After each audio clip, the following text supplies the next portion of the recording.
Good morning, children. Children, in this lesson, Animals Living and Surviving, we have studied that animals need to adapt for survival.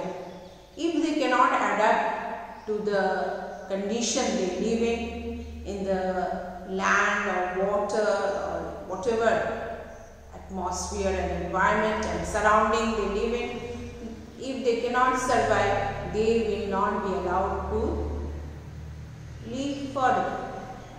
Their species will be slowly get extinct. We have studied that animals adapt according to the habitat, like terrestrial animal, amphibians, aquatic, arboreal, aerial.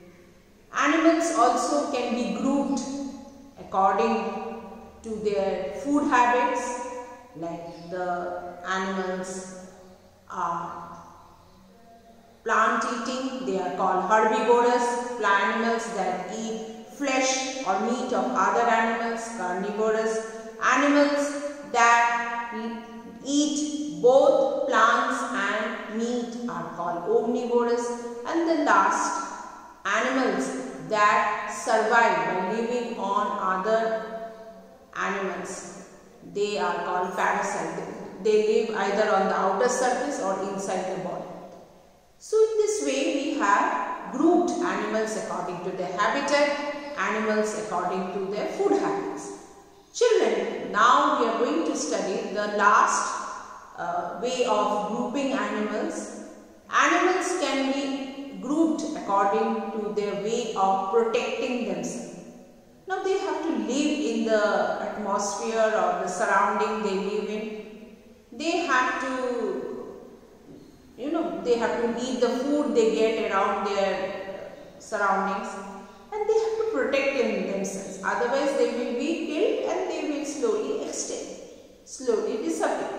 So protection is very, very important. We human beings also always try to protect ourselves from any danger, isn't it? Similarly, you must have seen that all type of animals are very, very, they are very conscious and they try to survive by protecting themselves. You must have seen, watched many programs on the National Geography Channel or Animal Planet, where you can see animals, how they camouflage, or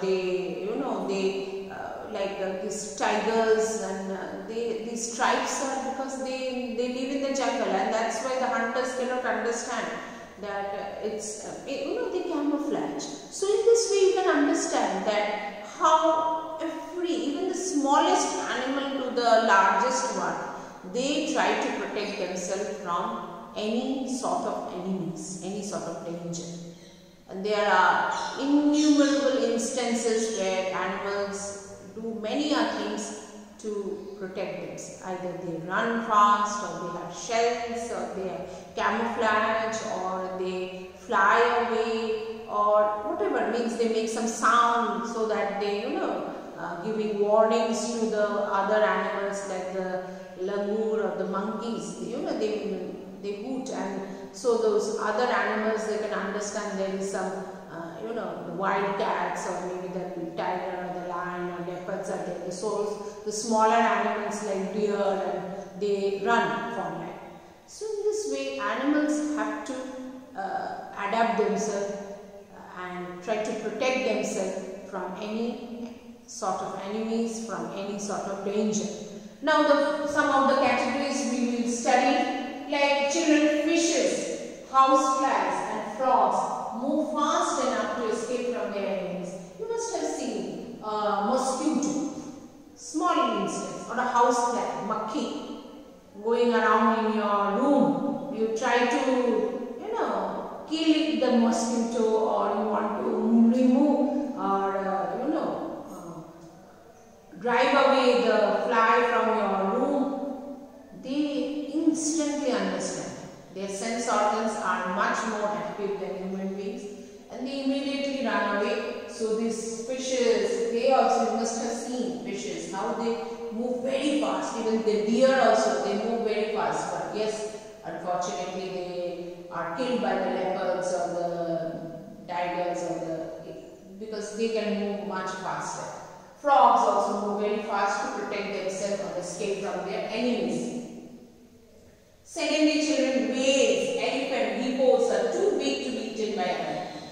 Now, elephants, it is a herbivorous animal, but the flesh-eating animal or the carnivorous animals cannot eat elephant because it is so huge. It is the largest animal of the earth. Whale is the largest mammal. They cannot be eaten. So they are too huge. Hippopotamus, hippos means hippopotamus, or the rhinoceros. They are too big. Even the giraffes, the tallest animal, it is also a herbivorous animal, but it cannot be eaten. It's too large to be attacked or killed by other animals. Okay. Now next one, a bird protects itself by flying. So if you see that birds are in danger, they are specially equipped. They have wings and they flap their wings and they fly away from the danger. So in this way they are themselves protected. And turtles and crabs have hard shells that protect their soft body. As you know, these tortoise, turtle, crabs, they all have hard shell. And that hard shell inside it, they have the soft body. You have seen a snail. A snail is in a shell. You must have seen the just the mouth part of the snail. It comes up. So its body is very soft. So it is covered with a shell. As you can see, the turtle or the tortoise, this tortoise, okay, they are covered with a shell. And their shell, inside their shell, they have a very soft body. Children, I just want to show you one picture of salamander and newts, which we have studied earlier. Here are some pictures of salamanders and newts. As you know, these are amphibians. We have studied that they are amphibians. They live both in water as well as on land. As you can see, these are newts, okay children, and these are salamanders. These are also newts and these are salamanders, okay children. Have a look. These are amphibians, okay. Thank you children.